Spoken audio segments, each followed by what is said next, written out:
let's talk about blood pressure. Okay जिसको आप normally बच्चा बीपी के नाम से जानते हैं. लोग बोलते हैं ना मेरा बीपी हाई हो गया, मेरा बीपी लो हो गया. ठीक है, उस बीपी की फुल फॉर्म क्या है? Blood pressure. ठीक है, अब बच्चा ये ब्लड प्रेशर बेसिकली क्या है? ब्लड के द्वारा जो ब्लड वेसल्स हैं, ठीक है, उनके ऊपर जो प्रेशर लगाया जाता है ना, उसको ब्लड प्रेशर बोलते हैं. जब मैं बोलूँ बीपी बोलते हैं. क्लियर?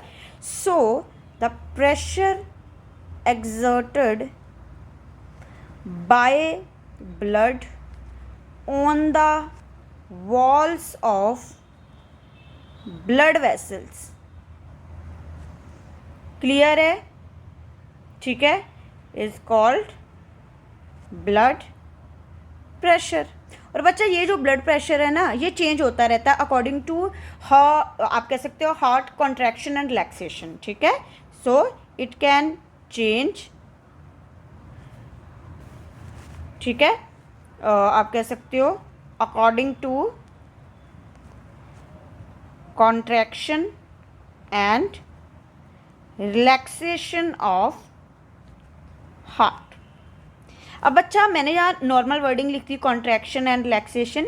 कॉन्ट्रैक्शन जो है ना, उसको बायो की टर्म में बोलते हैं बच्चा सिस्टोल, और जो रिलैक्सेशन है उसको बायो की टर्म में बोलते हैं डायस्ट्रोल. क्लियर है? अब बच्चा एक चीज़ मैं यहाँ आपको एक्स्ट्रा बता देती हूँ कि यहाँ पे जिन ब्लड वेसल्स की बात हो रही है ना, जिनके ऊपर ब्लड प्रेशर एक्सर्ट कर रहा है बच्चा, वो मेनली कौन सी हैं? आर्टरीज. क्लियर है? ठीक है, यहाँ जिनकी बात हो रही है जिस टाइप ऑफ ब्लड वेसल्स की, वो मेन कौन सी हैं? आर्टरीज. क्लियर? तो बच्चा बेसिकली आप ये कह सकते हो कि there are two type of BP. ठीक है, जहाँ मैं बोलूँ ब्लड प्रेशर, आप एक ऐसे डील कर सकते हो सिस्टोलिक ब्लड प्रेशर. ठीक है, another one is diastolic blood pressure. Clear है? जो सिस्टोलिक ब्लड प्रेशर है वो सेम डेफिनेशन होगी, that is pressure exerted by the blood on the walls of, यहाँ मैं ब्लड वेसल्स की जगह एग्जैक्टली वर्डिंग कौन सी कर रही हूँ? On the walls of arteries. Clear? कब होगा बच्चा? Eight the completion of ventricle contraction. Systole word लिखा है ना, तो सिस्टोल का मतलब कॉन्ट्रैक्शन है.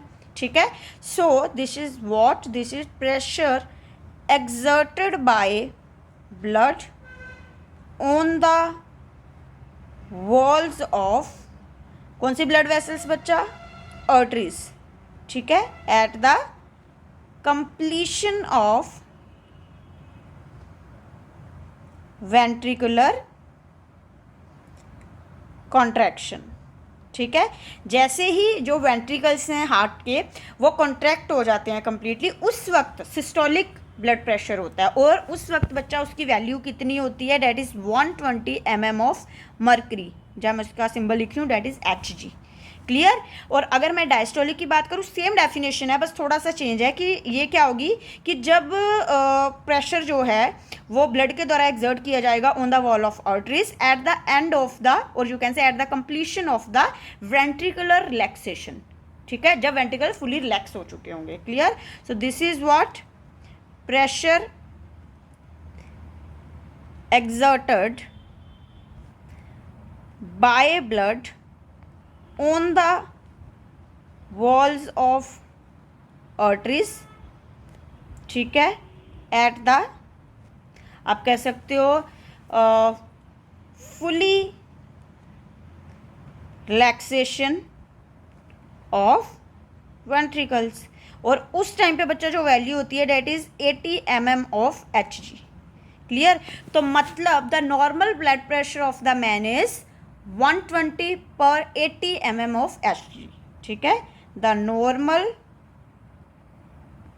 ब्लड प्रेशर ऑफ मैन, ठीक है, इज 120 पर 80 mm ऑफ Hg. क्लियर है बेटा?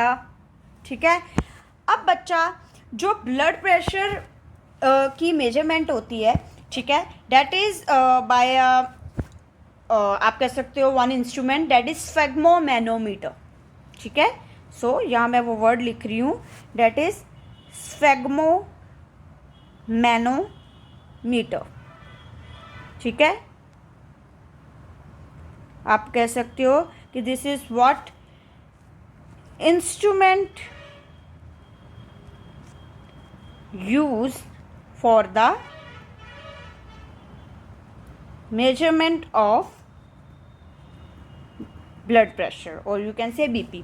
अब बच्चा ये जो इंस्ट्रूमेंट है ये बेसिकली दिखता कैसा है, देखो इसके केस में आप सब ने इसको डॉक्टर्स की शॉप पे देखा हुआ है, जब मैं बोलूँ डॉक्टर्स के पास देखा हुआ है, क्लिनिक वगैरह में। ठीक है, तो बच्चा वो एग्जैक्टली क्या होता है, ऐसे करके आप देखते हो एक थर्मामीटर सा होता है, ठीक है, उसके अंदर क्लियर, जिसके अंदर आप देखते हो कुछ रीडिंग सी बनी होती हैं।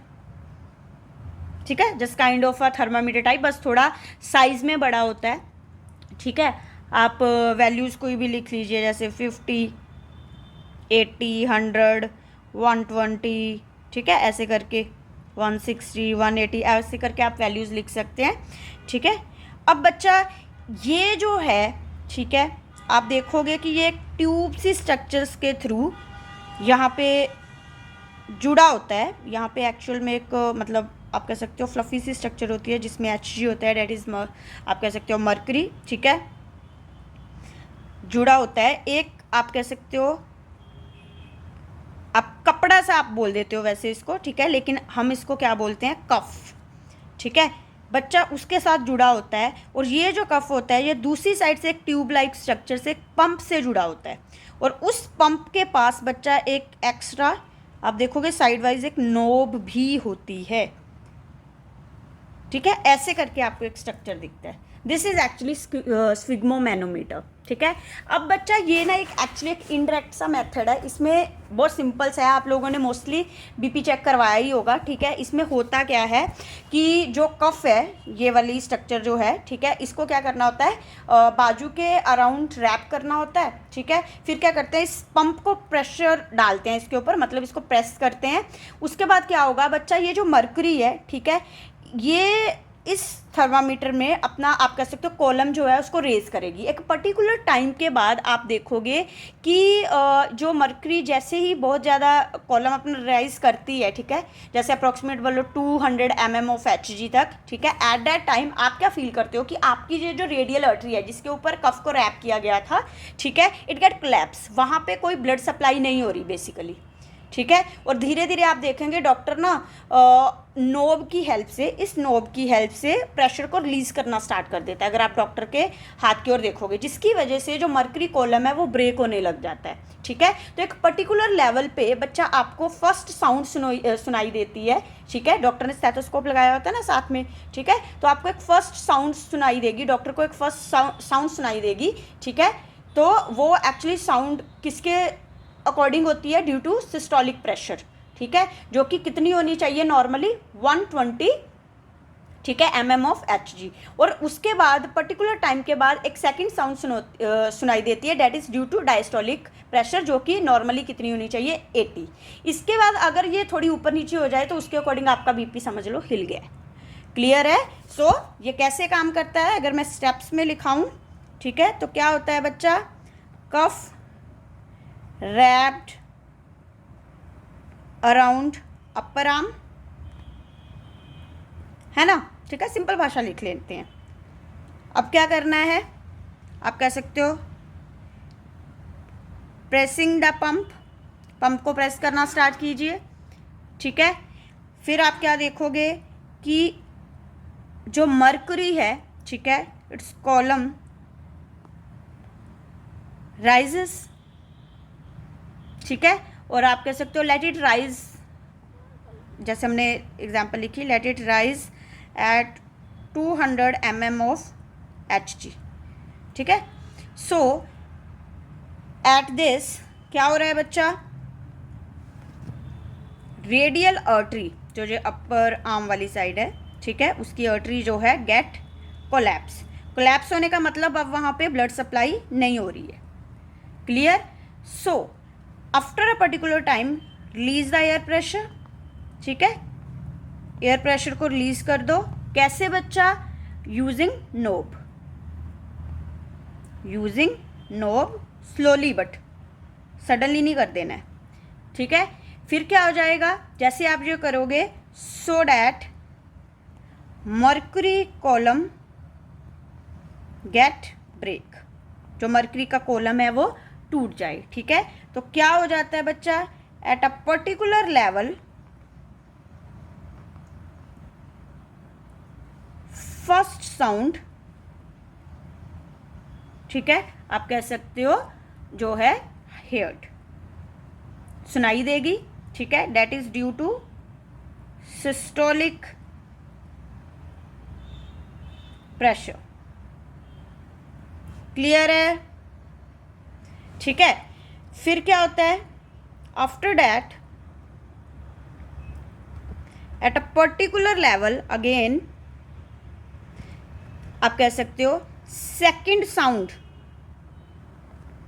आपको सुनाई देगी, ठीक है। That is due to diastolic pressure. Clear है बेटा, ठीक है। ये तो मैंने जस्ट आपको ना बताया कि ये स्फिग्मोमैनोमीटर यूज कैसे होता है। क्लियर है। अब बच्चा यहाँ एक इम्पॉर्टेंट चीज़ और याद रखना कि जो हार्ट की साउंड्स हैं वो कौन कौन सी होती हैं, ठीक है, और वो कब कब प्रोड्यूस होती हैं। बच्चा अगर मैं नॉर्मली डील करूँ तो जो हार्ट की फर्स्ट साउंड है दैट इज लुब,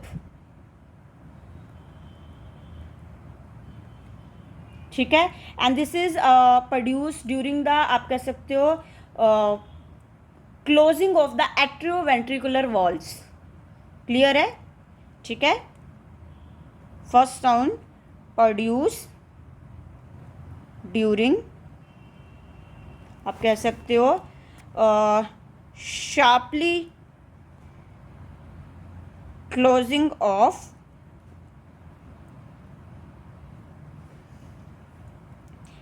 एट्रियोवेंट्रिकुलर वॉल्स। और ये कब बंद होते हैं बच्चा, एट द आप कह सकते हो स्टार्ट ऑफ वेंट्रिकुलर आप कह सकते हो कॉन्ट्रैक्शन। जब वेंट्रिकल जो हैं वो कॉन्ट्रैक्ट होने लग जाते हैं ना, उस वक्त जो एट्रियोवेंट्रिकुलर वॉल्स हैं बच्चा वो ना सडनली, ठीक है, बहुत शार्पली बंद हो जाते हैं। क्यों, ताकि जो वेंट्रिकल है वो अपना ब्लड ऊपर को, ठीक है, ऑरिकल्स की ओर ना कर दे, ठीक है, उनकी ओर ना फेंक दे, ठीक है। सो दैट्स वाई फटाफट जो है एट्रियोवेंट्रिकुलर वॉल्स जो होते हैं वो क्लोज होते हैं, और उनके क्लोज होने पे सबसे पहली वॉइस आती है दैट इज लुब, ठीक है। सेकंड जो वॉइस है बच्चा, जब मैं बोलूँ जो सेकंड साउंड होती है दैट इज डुब, ठीक है, and this is produce at the beginning of the ventricular diastole, ठीक है, produce at beginning of ventricular आप कह सकते हो रिलैक्सेशन। क्लियर, कब,